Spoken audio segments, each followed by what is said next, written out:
And this is Writer's Voices with Monica and Caroline. I'm your host, Monica Hadley. And with me is my co-host and mother, Caroline Kilborn. And good afternoon, everyone. And if you're listening on Monday, good morning. And good we morning. hope it's another beautiful day. And I think it's supposed to be beautiful the whole week. Oh, boy. I told somebody I think Iowa's the winner in the climate change. So far, yeah. Yeah. In fact, if it gets really bad, we may even have beachfront property. Oh, dear. Oh, come on. Okay. All right. Well, you gotta laugh. I know. You gotta laugh. That's or true. else you just just cry. So well, you either have to laugh or cry. That's what your dad used to say. Yeah. That's true. Yeah.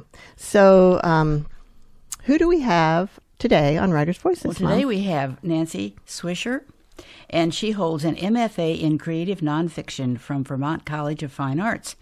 She was awarded the New York Individual Artist Grant for Poetry in 1983, and she has been in private practice as a coach and counselor since 1995, where she supports women to find their voice, stand behind it, and change the world. And she has written a book, and the name of that book is The Life That Woke Me Up Was My Own. Interesting title, interesting book. Welcome to Writer's Voices, Nancy. Thank you very much. It's good to be here. Now, you do live here in Fairfield. I do. How long have you lived here? For 6 years. And what brought you here? Well, I visited Art Walk August of 2008, I think. And I had been living in Iowa City for 4 years. And when I came to Fairfield Art Walk that August, I was overjoyed with the feeling of being here and thought, oh, I think I need to move there. Wow. And because my business is online, it's virtual, I'm not tied to any one place. So it took another year to get ready to move down. But yeah, I moved in 2010. Wow. Have been here ever since. So you're a coach and a counselor online? Yeah. How does that work? Marketing on the internet. But how do you deliver the services? Oh, Skype. Ah, Skype. yeah. Yeah. So you, with video, Skype video? Yeah. That's amazing. Isn't that I'm on amazing that Skype. you can do that? You know, I was on Skype this morning. I'll be on Skype again after this. Well, That's amazing. They're even doing physical medicine that way to some extent now. Telemedicine, they're calling it. Yeah. That's good. Yeah. To give access, Yeah. to people who might not otherwise have it. Right. Yeah. I find that it's really just as powerful as in-person work. Really? I did in-person work for a long time, and when I moved to Iowa, I became virtual. It's interesting that though a lot of, I use Skype a lot in business, and in fact we have a whole video conference room and big screen and everything. But even so, for me, it's not quite. But now this is group meetings, but it's not quite as effective as in-person meetings. But you find that it is For one-to-one work. Yeah. Yeah. And I just did a live workshop in London, and it was wonderful. And I love doing the live work with groups, especially. But I find with one-to-one, it's not much different. Yeah. So, Okay. How did you come to write this book? And this is a memoir. It is a memoir. Yeah. Well, I'm a writer. I'd been writing all my life, pretty much, which the book talks about, in a way, the power of language in my life. At one point in my late 40s, I started to realize that the way my life had unfolded resembled sort of what is known as a heroine's journey, or a transformational journey, and that everything I'd experienced had a specific purpose in terms of the transformation of who I am. And so when I realized that, I had been writing, but I didn't write, wasn't writing a specific book. Then I realized, I think there's a book here. And so I began to work on it. And that was 2002. So a long time ago. And why did it take this long, do you think, to finish? Well, because Yeah, okay. How long do we have? Well, Yeah. I'm part turtle. That's how I joke about it. But it took a long time. It was written in lots of different stages. Right. The story parts were written 2002, 2003, 2004, when I was in the MFA program. The present day narrative voice didn't really get created till I moved to Iowa. So thank you, Iowa. So that voice I had to change, you see. I had to grow into how I'm going to tell the story. And I know that it's part of the story, part of the book, kind of this next question that I'm going to ask. So if you don't want to, I don't want to, a little spoiler alert. And if you don't want to answer it completely, that's fine. But, you had so much success with your writing early on, and yet you did not follow through with publishing until now. Why was that? Why was that? That's the story of the book. I know.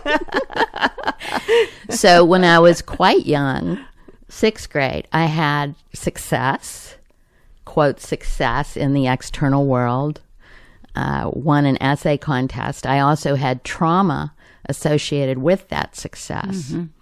So in my brain, it became very associated that that being in the world, being seen in the world, being successful in the world is linked to trauma. Mm-hmm. Now that was all unconscious. Right. Okay. Right. Nancy didn't know that. I didn't know that until I was in my 40s. That's when I started putting the pieces together. So, that's how life is, right? It's not unusual for that to happen to people, is it? No, everybody has some kind of trauma. Everybody has some kind of wounding. I mean, that's part of planet Earth, I think. Mm-hmm. And for me, it was around language, and it was around success. Mm. So, but here I am. Yeah. Here you are. Did that answer your question? It did. Okay, yes. Good. Yeah. So you were in this MFA program at Vermont College. Now is that a low residency program? Is. So tell us a little bit about that and how that worked for you. It's a great program. Well, I was living in Western Massachusetts at the time, so I could just drive up for the residencies to Montpelier, and they had one of the genres you could major in was creative nonfiction. So when I studied writing earlier in the 80s, that genre wasn't taught yet as a genre. It was fairly new in writing programs. So I was very excited because I thought, oh my God, I finally know what genre I'm in. And so it was great. It was perfect for me because you could pick your teacher, then you worked with that teacher for 6 months. You sent writing, they sent back feedback. So many of the story chapters in this book, some of the chapters are more like narratives, right? Stories. Almost all those were written in the MFA program. So they had lots of feedback, And so I was in that. I took a semester off, but basically that was very supportive for the book. And as with anything, I think when people teach you how to do something that's creative, there's a little bit of unlearning you have to do also afterwards to really get back to another voice. And so the voice that, I had to sell my house and move to Iowa to find this new voice. And why Iowa? Well, oh no, you didn't ask me that, did you? Well, I didn't know where to move, so I got a little consultation about it, okay, from an astrocartographer. And he said Santa Rosa or Iowa City, and I certainly wasn't ready for California, being a very, solitary, rural person. So I thought Iowa, and I checked it out and really loved it. Were you familiar with the writing community here in Iowa City? Yes, of course. Yeah. I knew the guy who was head of the creative nonfiction there. Wow. But other than him, I didn't know anybody in the whole state. Whoa. So It was just me and my dog. But you had one contact. That was more than some people have. Yeah. I've never done that. Like just picked up and moved somewhere on my own, not knowing anyone. You have. Well, I mean, never you brought on my own. not No. on your own, but with the family. Oh yeah, several times. several right? times. Yep. And I've always thought of it as something that would be such an adventure to do. But then part of me is like, but I have such a good life. Why would I want to do that? Yeah, it's a struggle. It's a struggle sometimes. Yeah, it is hard, but the whole reason I moved was for the book. I knew that, I just had a feeling that I was done where I had been living. Everything was complete. It wasn't that it was bad. Right. It was, in fact, it's a beautiful place. But it was for the book. I knew I needed to do it for the book. Wow. Yeah. So. And the book is The Life That Woke Me Up Was My Own, a memoir by Nancy Swisher. Nancy, why don't you read a little bit from the book for us? And I'll hold on to the mic, make sure it doesn't tip over. We need a different mic there, I think. Well, I need one that... Was I not speaking loud enough? You were. Well, the mic wasn't close enough. So okay. That's why. So I'm going to read this little piece called I Already Am Who I Want to Be. And this is kind of a touchstone of the book because when I was quite young, I was very clear that I was a spiritual being. And I was full of myself, so to speak. And then that connection is what got severed a bit. And then the book tells the story of becoming reconnected. So this is when I was 5 years old. When I was 5 years old, the milkman at my father's store asked me a very important question, which I didn't realize at the time was a very important question. It was a Saturday morning. The very bright summer sun had just come over our mountain. I was playing hopscotch on the sidewalk in front of our store next to our house. In 1956, hardly any traffic passed on the road in front of the store. In fact, most of the time it was so quiet that I could hear the creek across the road, the slightest breeze, the crows, woodpeckers, and sparrows.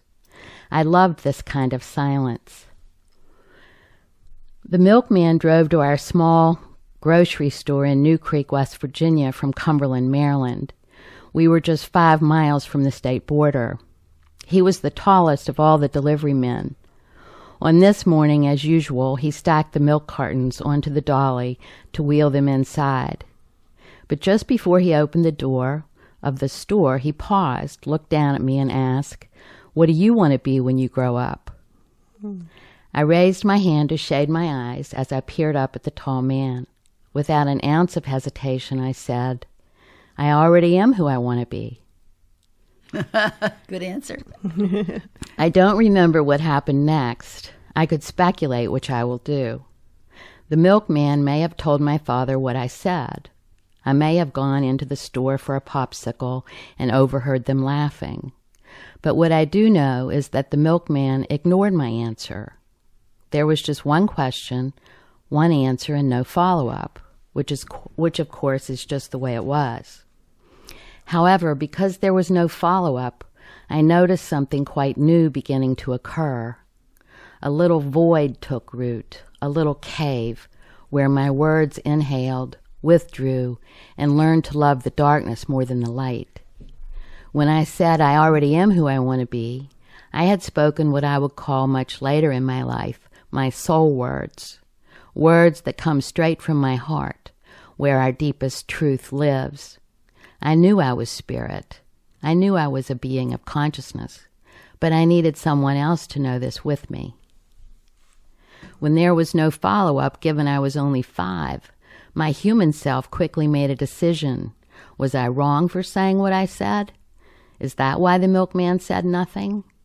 Was that a crazy comment? And so a thought passed across my brain, perhaps not fully conscious, but there nonetheless.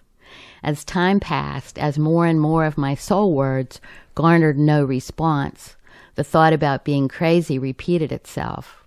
It must be so, I thought. Why else would people act as if I had not spoken?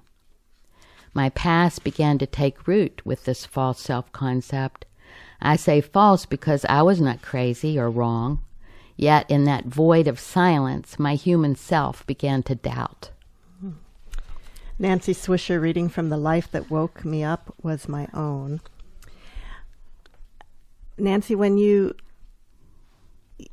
mentioned in this passage that you started to question whether you were crazy, and then you had a sister who sort of what would you say, encouraged that thought. Is that a gentle way to say it? And I'm curious because you talk about her as when you were children. She was an older sister. Mm-hmm. How much older? 4 years. 4 years. But you don't talk about her in your adult life at all.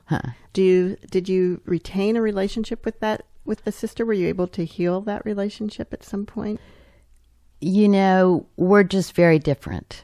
I mean, we connect sometimes, but it's like we're from different planets. Yeah. Yeah.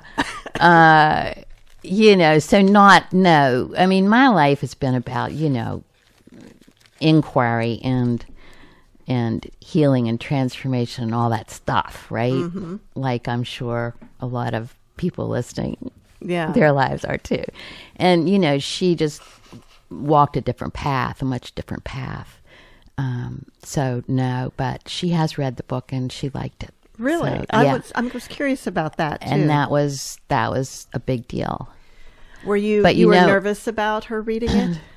Well, I think I'm very forgiving of everything because I was not going to write a book that was about being bitter or blaming people or anything, because I truly do believe our life unfolds exactly as it is supposed to. I do, even though sometimes it's hard to see that.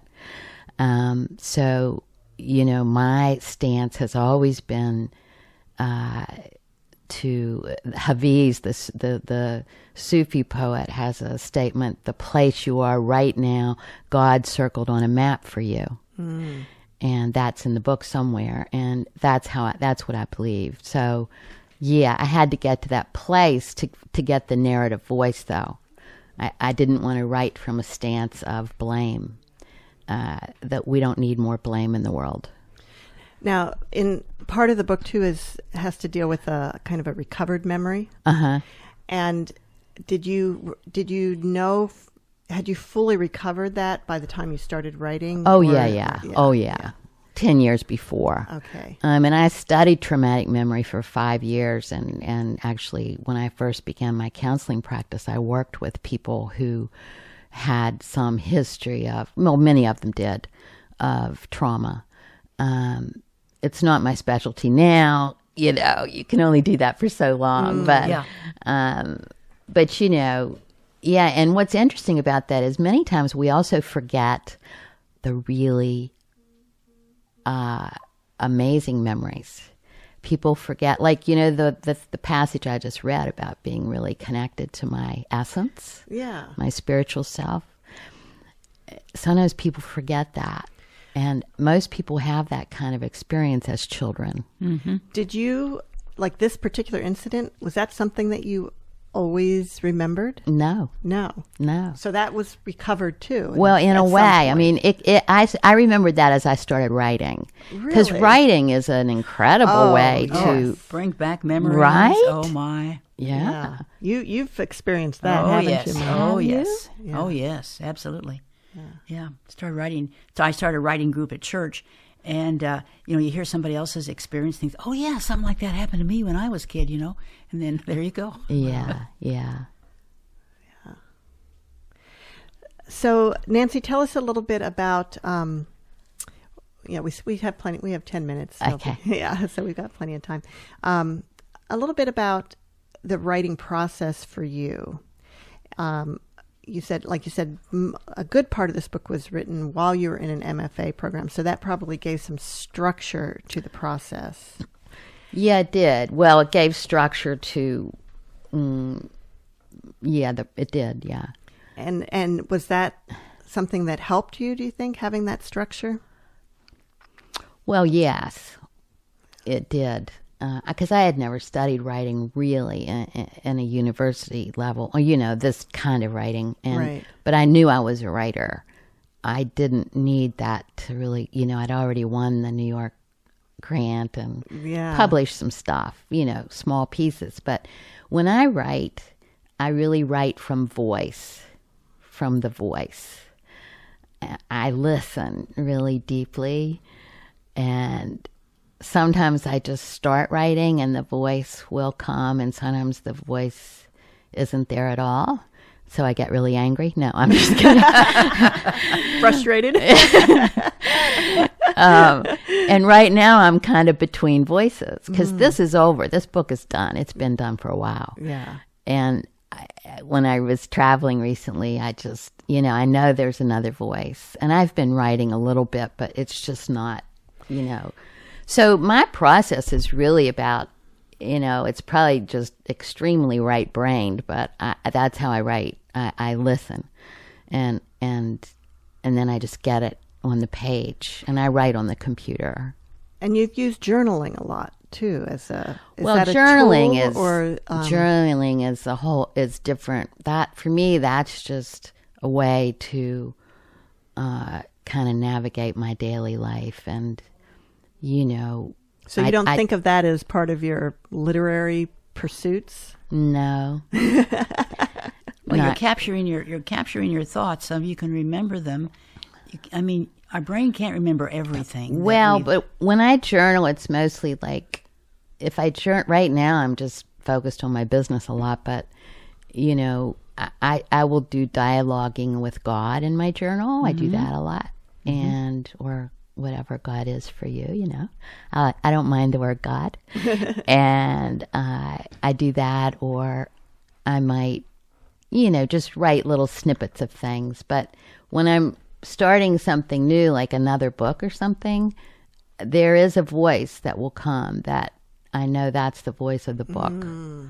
And that's what I mean. Does that make sense? Yeah. Yeah, it does. Yeah. Before we run out of time, let's talk about your upcoming reading. Yes, Okay. absolutely. So you'll be at Revelations. Yes. On November 19th, and that is a Saturday. Saturday. And what time? 2 in the afternoon. 2 in the afternoon. And so you'll be reading and signing books? Yeah, and talking and answering questions. And I might even encourage people to do a little writing. Oh, awesome. Oh, good. Now, one of the parts in your book that I really liked was when you talked about teaching writing when you were right out of college. And this really goes to what you're talking about, that you write from voice. And when you were in a situation where you felt like you had to squash people's voice in order to do your job. Right. And tell us a little bit about that. So my first teaching job out of college, when I got the first degree in English, was at a historically black college in South Carolina called Voorhees College. And at the time, it was probably the poorest college in the country in terms of funding, and the students, they were all on Pell Grants. And so that was my first teaching job, and I absolutely loved it. But like you pointed to, Monica, my job was to teach white standard English, of course. Right. Because they had to pass standardized tests. But my students, and I became very close with them, their actual voice was dialect. It was African American Southern dialect, and it just felt to me like, and I was young, I didn't quite know why it was feeling this way, but it did. It felt like for me to teach them white standard English was somehow taking away their own voice, and it was just really painful for me. And yeah, I can understand that. you know, Would and it I be different for you today if you were to do that today? Oh, I think so. I think everything would be different, but Well, yeah, probably. you know, because I was not, like I say in the book, I wasn't fully conscious for me why it seemed that way. Right. So now I think I would be able to even teach them to distinguish the difference, right? Right. But Here's what you have to learn, but don't lose this. yeah, and I'm sure I said that when I was there, but yeah, it was a really interesting little chapter in my life. And You know, Nancy, one thing I find interesting is, you know, you grew up in the South, West Virginia, which became part of the North during the Civil War. Oh, okay. Yes, we need to remember that. Okay. Yes, we do. But for most people, we still think of that as South. Right. And when you were reading from your book is when you sounded the most Southern. Really? Yes. When you were reading that Just portion. now. Yeah. Because that was in West Virginia. Yeah, it was. yeah. It was. Okay. All right. I've got something I want to share with her as my ending, if that's all right. Sure. Okay, I use this. I always tell my children, my grandchildren this. In the journey of life, God has a plan for you. In the troubles of life, He has promised to help you. In all of life, He has a love for you which is beyond all human understanding. Does that make sense? Oh, that's beautiful. I absolutely agree. Yeah. Yeah. Totally. I'm hoping that comes through in the book. Now, this is the most interesting book, and I hope people will come and meet you, because and about this picture on the. Did you draw that? Did you paint that? That's one of my paintings. Yeah. I thought Also, so. you're a yeah. painter also. But I didn't paint till I moved to Fairfield. Really? Thank you, Fairfield. Wow. Yep. Fairfield is an amazing place. So just in the couple minutes we have left, how did you publish? I published through a publisher called Thomas Noble Books with Lynn Klippel. She has a business mainly for business books, like your typical business book. Mm-hmm. But this obviously is not a typical business book. It's a literary memoir. So I published through her. It is independently published. I made that choice because I didn't want to wait a year or two to do the other way. So Right. So, I figure. And it's available here in town at Revelations. It's available at Revelations and on Amazon. Okay. And the Kindle edition's coming out soon, but I've hesitated on that because I prefer real books. Yes. And is this your first reading that you're doing at Revelations? No, I just did 3 readings in England. Oh, wow. Yeah. My goodness. And how did it go They were over? great. That's wonderful. Yeah, That's yeah. wonderful. So you're going to do get out there and market the book? Oh, and- totally. Yeah. Committed to the book. Very good. And that is November 19th. November 19th at Revelations, 2 p.m. And The Life That Woke Me Up was my own, a memoir. What can you do when you can't speak your truth? All right. Well, thank you so much for being with us today. It was a Nancy. pleasure. It Thank really you was. both. It was really nice. And we now have See you next week on Writers' Voices.